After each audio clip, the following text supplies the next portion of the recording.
देखिए, ये पटना के लोगों के लंबे समय का इंतजार अब खत्म होने जा रहा है और निसंदेह बिहार के मुख्यमंत्री नीतीश कुमार जी के नेतृत्व में जो इस राज्य में आधारभूत संरचना को लेकर बड़े निर्णय लिए गए, मेट्रो आज उस श्रृंखला की एक बड़ी कड़ी है और ये सपना आज पटना के नागरिकों का आज साकार होने जा रहा है। और निसंदेह इससे पटना में यातायात की जो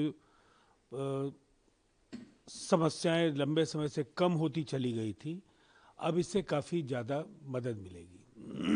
एआईएम चीफ असदुद्दीन ओवैसी बिहार में है। उन्होंने कहा कि अगर हिंदू भाई आई लव महादेव कहते हैं तो हमें कोई आपत्ति नहीं है, लेकिन हमारे लोग अगर आई लव मोहम्मद के पोस्टर लेके चलते तो क्यों?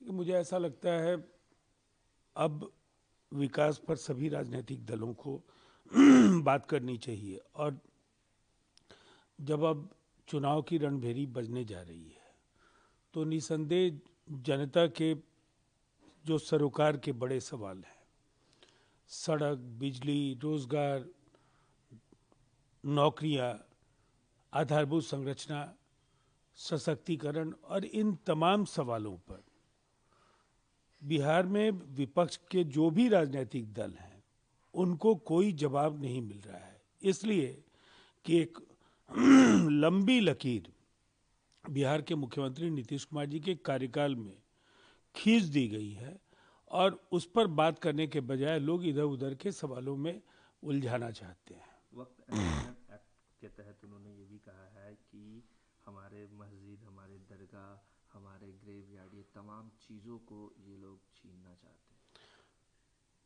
देखिए, बिहार के मुख्यमंत्री नीतीश कुमार जी के कार्यकाल को बिहार के मुसलमान भी जानते हैं कि बिहार में कभी दंगे नहीं हुए, कभी कर्फ्यू नहीं लगा, अमन चैन के साथ हिंदू हो या मुसलमान सबने जिंदगी बसर की है और एक दूसरे की खुशियों में सब शरीक होते रहे हैं। वक्त का सवाल है तो अब हम ये कह सकते हैं कि नीतीश कुमार जी ने मुसलमानों की सभी बातें सुनी, जेपीसी में पार्टी ने उसके अनुरूप इन सभी प्रश्नों पर केंद्र सरकार को अपने मत से परिचित कराया। अब ये ऑनरेबल सुप्रीम कोर्ट के समक्ष ये पूरा प्रकरण लंबित है, तो अब इन सवालों पर सियासत की गुंजाइश नहीं है। उन्होंने ये भी कहा है कि ये एक तरह से ब्लैक लॉ है हमारे लिए। देखिए, कानून कभी भी काला नहीं होता है और जिनका भी संविधान में यकीन है, लोकतंत्र में यकीन है, ऑनरेबल सुप्रीम कोर्ट में असदुद्दीन ओवैसी की याचिका भी लंबित है। ऐसे में ऑनरेबल सुप्रीम कोर्ट के फैसले पर सबका भरोसा है और उससे इतर कोई भी बात करना मुनासिब नहीं होगा। तेजस्वी यादव ने कहा है कि इस बार परिवर्तन की लहर है और द पावर चेंज होने वाला है और जो दलित और जो माइनर कम्युनिटीज़ के लोग हैं वो अब सरकार को बदलने जा रहे हैं। अब बड़ी बड़ी बातें करने से बिहार की जनता का दिल तेजस्वी यादव नहीं जीत पाएंगे। हमारी तो खुली चुनौती है, इधर उधर की बात करने के बजाय 90 से 2005 का जो लालू जी और राबड़ी जी का कार्यकाल है, शासन का एक मॉडल वो है और 2005 से 2025 ये बिहार के मुख्यमंत्री नीतीश कुमार जी के शानदार 20 साल हैं। ये जो दो मॉडल हैं ये कहीं ना कहीं किसी भी राजनीतिक दल या गठबंधन के चाल चरित्र और चेहरे को बताते हैं, तो इस पर वो बात करें और जनता को तय करने दें। जनता पंच परमेश्वर है। लोकसभा में शानदार जीत हमने दर्ज की, उसके बाद विधानसभा के उपचुनाव चारों के चारों हम लोग जीते और एक बार फिर एक बहुत ही बड़ी जीत जनता के आशीर्वाद से एनडीए को नीतीश कुमार जी के नेतृत्व में मिलने जा रही है। महिला क्रिकेट टीम ने कल महिला को वर्ल्ड कप में हरा दिया। देखिए, हम युद्ध के मैदान में तो उन्हें बार बार शिकस्त दे ही रहे हैं, खेल के मैदान में ये लगातार पाकिस्तान को पुरुष क्रिकेट में 3 बार और महिला क्रिकेट में भी कल उस सिलसिला को हमारी महिलाओं ने जारी रखा।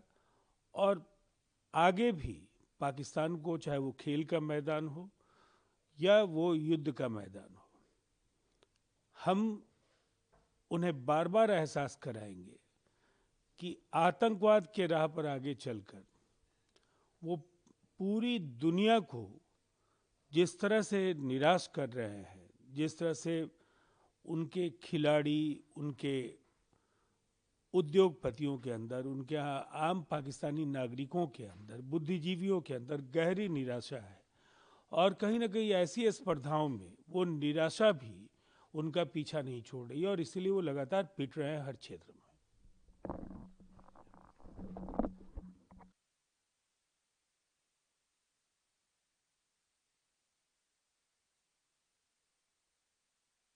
राजधानी पटना मेट्रो का उद्घाटन हो जाएगा, मुख्यमंत्री नीतीश कुमार खुद इसकी उद्घाटन करेंगे। कितनी बड़ी बात है ये पटना के इतिहास में आज जो है स्वर्णिम अक्षर में लिखा जाएगा कि पटना के लोगों को, बिहार के लोगों को मेट्रो रेल की सुविधा मिल रही है। अभी तक हम लोग कलकत्ता और दिल्ली जाकर के मेट्रो रेल देखा करते थे। जब आज पटना में मेट्रो चलेगी तो लोगों को जो ट्रैफिक का, जाम का दिक्कत होता था उससे निजात मिलेगा। पर्यावरण का इससे बहुत बड़ा जो है लोगों को जो है इसका फैसिलिटी मिलेगा, पर्यावरण शुद्ध होगा थोड़ा सा। तो ये पटना का मेट्रो निश्चित रूप से पटना वासियों के लिए बहुत बड़ा उपहार और खुशहाली का दिन है आज। एक तरफ विकास हो रहा है, एक तरफ मेट्रो चल रहा है, दूसरी तरफ कह रहा है कि पावर चेंज होगा। तो इस पर कह रहे हैं कि इस बार पावर चेंज होगा, दलित और जो अति पिछड़ा है वो इस बार सरकार बदलना क्यों? चाह रहे हैं। क्यों? क्या जात पात पर सरकार बनेगी? क्या अफवाह फैला करके सरकार बनेगी? क्या इनके पास अब कोई विकास का मुद्दा नहीं रहा? विपक्ष के पास क्या अब कोई विकास का मुद्दा नहीं है? जनता का जो इच्छा है, जनता का जो चाह है, जो मतदाता को चाहिए, वो एनडीए सरकार ने सब कुछ किया है। तो विपक्ष अब जो है विकास पर, मूलभूत सुविधा पर क्या वोट नहीं चाहती है? आखिर जनता सरकार क्यों चुनती है? एक बार सवाल कीजिए आप लोग भी। एक बार मीडिया कर्मी को यह सवाल विपक्ष से करना चाहिए कि जनता सरकार क्यों चुनती है? जनता सरकार चुनती है कि कानून का राज हो, जनता सरकार चुनती है कि उनको मूलभूत फंडामेंटल जो उनकी जरूरत है उसका पूरा हो, राज्य के अंदर विकास हो।